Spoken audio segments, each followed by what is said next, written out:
Hi friends, ಎಲ್ಲರಿಗೂ ನಮಸ್ಕಾರ. ಈ ವಿಡಿಯೋನಲ್ಲಿ ಇವತ್ತು ಹೋಳಿಗೆ ಮಾಡೋದು ಯಾವ ಥರ ಅಂತ ನೋಡ್ಕೊಂಬರೋಣ. ತುಂಬಾ ಈಸಿಯಾಗಿ ಕೆಲವು ಟಿಪ್ಸ್ನ ಫಾಲೋ ಮಾಡಿಕೊಂಡ್ರೆ ತುಂಬ ಚೆನ್ನಾಗಿ ಒಬ್ಬಟ್ಟು ಮಾಡ್ಬೋದು. ಈ ಟಿಪ್ಸ್ನ ನಾನು ಈ ವಿಡಿಯೋನಲ್ಲಿ ಅಲ್ಲಲ್ಲಿ ಹೇಳ್ತೀನಿ. ನಿಮಗೂ ಗೊತ್ತಿರುತ್ತೆ, ಆದರೆ ನನಗೆ ಗೊತ್ತಿರೋದು ನಾನು ಹೇಳ್ತೀನಿ. ಕೆಲವರು ನಮಗಿನ್ನೂ ಚೆನ್ನಾಗಿ ಮಾಡ್ತಾರೆ, ಕೆಲವರು ನಮ್ಮಷ್ಟು ಮಾತ್ರ ಮಾಡ್ತಾರೆ, ಕೆಲವರು ಕಲಿಯೋರು ಇರ್ತಾರಲ್ವ ಅವ್ರಿಗೆ. ಈ ಮೈದಾಗೆ 1/4 kg ಚಿರೋಟಿ ರವೆ, ಸ್ವಲ್ಪ ಅರಿಶಿನ, ಸ್ವಲ್ಪ ಉಪ್ಪು ಹಾಕ್ಕೊಂಡು ಸ್ವಲ್ಪನೇ ನೀರು ಹಾಕ್ಕೊಂಡು ಚಪಾತಿ ಹಿಟ್ಟಿಗಿನ್ನ ಸ್ವಲ್ಪ ತೆಳುವಾಗಿ ಕಲಿಸ್ಕೊಂಡ್ರೆ ಸಾಕಾಗುತ್ತೆ. ನೀರನ್ನ ನೋಡ್ಕೊಂಡು ಹಾಕೋಬೇಕಾಗುತ್ತೆ. ತುಂಬ ತೆಳುವಾಗೂ ಆಗಬಾರ್ದು, ತುಂಬ ಗಟ್ಟಿನೂ ಆಗಬಾರ್ದು. ಫ್ರೆಂಡ್ಸ್, ಯಾರೆಲ್ಲ ನನ್ನ ಚಾನಲ್ನ ಫಸ್ಟ್ ಟೈಮ್ ನೋಡ್ತಾ ಇದ್ದೀರೋ ಸಬ್ಸ್ಕ್ರೈಬ್ ಮಾಡ್ಕೊಳ್ಳಿ, ಶೇರ್ ಮಾಡಿ, ಏನಾದರೂ ಇದ್ದರೆ ಕಮೆಂಟ್ ಮಾಡಿ. ನಿಮಗೂ ಗೊತ್ತಿರೋ ಟಿಪ್ಸ್ನ ಕಮೆಂಟ್ಸಲ್ಲಿ ಹೇಳಿ.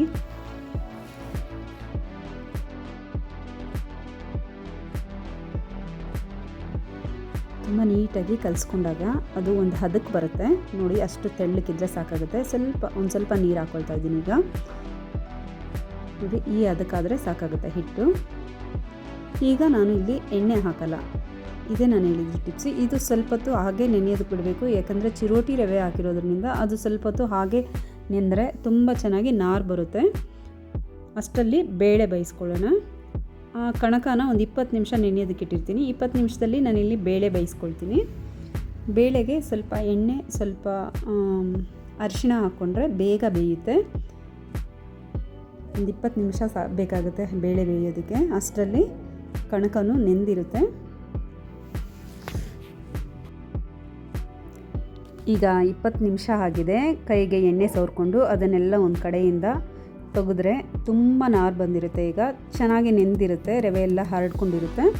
ಈಗ 2 ಸ್ಪೂನ್ ಎಣ್ಣೆ ಹಾಕ್ಬಿಟ್ಟು ಈ ಥರ ಕೈಯಲ್ಲಿ ಚೆನ್ನಾಗಿ ಕಿವುಚಬೇಕು. ಅಕಸ್ಮಾತ್ ನಮ್ಮ ಕೈಯಲ್ಲಿ ಕಿವುಚಕ್ಕಾಗಲ್ಲ ಅಂದರೆ ಸಣ್ಣದ ಕಲ್ಲು ಇರುತ್ತಲ್ವ, ಬೆಳ್ಳುಳ್ಳಿ ಅದೆಲ್ಲ ಕುಟ್ಟೋದಕ್ಕೆ ಇಟ್ಕೊಂಡಿರ್ತೀವಲ್ಲ, ಅದರಲ್ಲಿ ಒಂದು 5 ರಿಂದ 10 ನಿಮಿಷ ಕುಟ್ಟಿದ್ರೂ ತುಂಬ ಚೆನ್ನಾಗಿ ನಾರು ಬರುತ್ತೆ. ಆಗ ಹೋಳಿಗೆ ತಟ್ಟಬೇಕಾದ್ರೆ ಅದು ಒಂದು ಕಟ್ಟಾಗಲ್ಲ, ತುಂಬ ಚೆನ್ನಾಗಿ ಅಗಲವಾಗಿ ಬರುತ್ತೆ ಅದು. ಈ ಥರ ನಾನು 5 ರಿಂದ 10 ನಿಮಿಷ ಮಾಡ್ತೀನಿ. ಈ ಥರ ಮಾಡಿ ಪ್ಲೇಟ್ ಮುಚ್ಚಿಬಿಟ್ಟು ಒಂದು 15 ನಿಮಿಷ ಬಿಟ್ಟರೆ ಸಾಕಾಗುತ್ತೆ. ನಾನಿಲ್ಲಿ 2 ಸ್ಪೂನು ಎಣ್ಣೆ ಹಾಕ್ಕೊಂಡು ಕಣಕನ ಕಲಿಸ್ಕೊಂಡಿದ್ದೀನಿ. ಕೆಲವರು ತುಂಬ ಎಣ್ಣೆ ಯೂಸ್ ಮಾಡ್ತಾರೆ. ಇಲ್ಲಿ ಆದಷ್ಟು ಕಡಿಮೆ ಎಣ್ಣೆ ಯೂಸ್ ಮಾಡಿಕೊಂಡ್ರೆ ಈಗ ಹೆಲ್ತ್ಗೂ ಒಳ್ಳೆಯದು ಅಂತ ನಾನಿಲ್ಲಿ ಎಣ್ಣೆ ಕಡಿಮೆ ಯೂಸ್ ಮಾಡ್ಕೊಂಡಿರ್ತೀನಿ ನೋಡಿ. ಇದು ಬೇಳೆ ಬೇಯಬೇಕಾದ್ರೆ ಮೇಲೆ ಬರುತ್ತಲ್ವ ನೊರೆ ಎಲ್ಲ ತೆಗೆದು ಬಿಡಬೇಕು.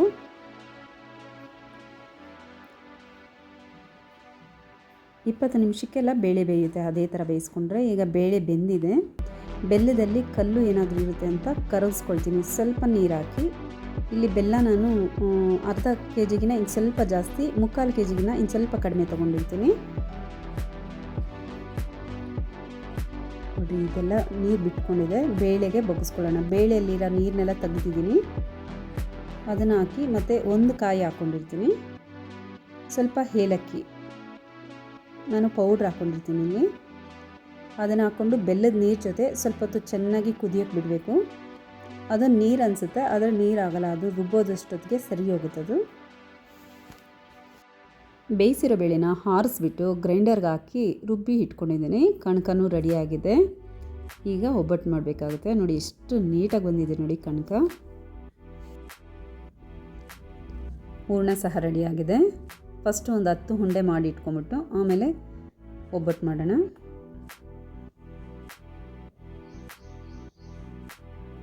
ಯಾರಾದರೂ ಫಸ್ಟ್ ಟೈಮ್ ಒಬ್ಬಟ್ಟು ಮಾಡ್ತೀನಿ ಅಂತಂದರೆ ಅವ್ರಿಗೆ ಒಬ್ಬಟ್ಟಿನ ಶೀಟಿಂದ ಮತ್ತು ಹೆಂಚಿಗೆ ಟ್ರಾನ್ಸ್ಫರ್ ಮಾಡಬೇಕಾದ್ರೆ ಕಟ್ಟಾಗ್ಬಿಡುತ್ತೆ ಅನ್ನೋದೊಂದು ಭಯ ಇರುತ್ತೆ. ಆ ಥರದವರೆಲ್ಲ ಈ ಥರ ಒಂದು ಶೀಟ್ ತೊಗೊಂಡ್ರೆ, ನಾನು ಇದನ್ನು ಆನ್ಲೈನ್ ತರಿಸ್ಕೊಂಡೆ. ತುಂಬ ಚೆನ್ನಾಗಿ ಅಕ್ಕಿ ರೊಟ್ಟಿ ಏನಾದರೂ ಮಾಡ್ಬೋದು. ಅದನ್ನು ಶೀಟ್ನಿಂದನೇ ಟ್ರಾನ್ಸ್ಫರ್ ಮಾಡ್ಬೋದು. ಅದು ಬಿಸಿಗೆ ಏನು ಸಹ ಆಗಲ್ಲ. ಒಬ್ಬಟ್ಟು ಸಹ ಕೀಳಲ್ಲ ಆಗ. ಈ ಥರ ಉಂಡೆ ಮಾಡ್ಕೊಳ್ಳೋಣ. ನಾನು 3 ಥರ ಉಂಡೆ ಮಾಡೋದು ತೋರಿಸ್ತೀನಿ. ಒಂದು ಕೈಯಲ್ಲಿ, ಒಂದು ಶೀಟ್ ಮೇಲೆ, ಇನ್ನೊಂದು ಶೀಟ್ ಮೇಲೇ ತೋರಿಸ್ತೀನಿ. ತುಂಬ ಈಸಿ ಆಗುತ್ತೆ ಆ ಥರ ಮಾಡೋದಕ್ಕೆ.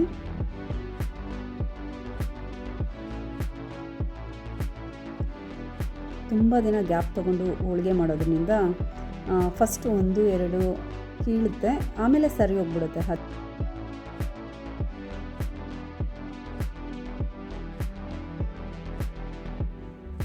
ಈಗ ಇನ್ನೊಂದು ಥರ ಉಂಡೆ ಮಾಡೋದು ಯಾವ ಥರ ಅಂತ ನೋಡ್ಕೊಂಬರೋಣ. ನಾನು ಇದು ಮೇಲಿಂದ ಹಾಕ್ತೀನಿ. ಇದು ಫಸ್ಟ್ ಟೈಮ್ ಮಾಡ್ತಾ ಇರ್ತಾರಲ್ಲ ಅವ್ರಿಗೆ ಸ್ವಲ್ಪ ಈಸಿ ಆಗುತ್ತೆ ಇದು ಮಾಡೋದಕ್ಕೆ.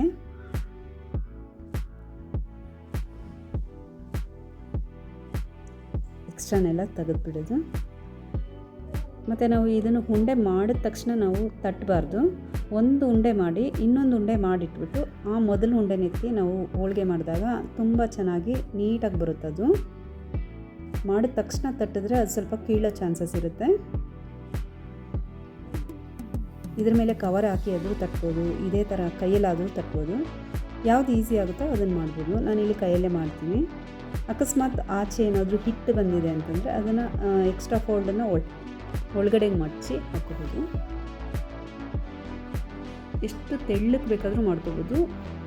ಇದು ಎಷ್ಟು ತೆಳ್ಳಕ್ಕೆ ಎಷ್ಟು ಅಗಲವಾಗಿ ಬರುತ್ತೆ. ಇಲ್ಲಿ ನೋಡಿ ಎಷ್ಟು ಎಕ್ಸ್ಟ್ರಾ ಬಂದಿರೋದನ್ನ ನಾನು ಒಳಗಡೆಗೆ ಹಾಕಿ ಮಡ್ಚ್ಕೊಳ್ತೀನಿ.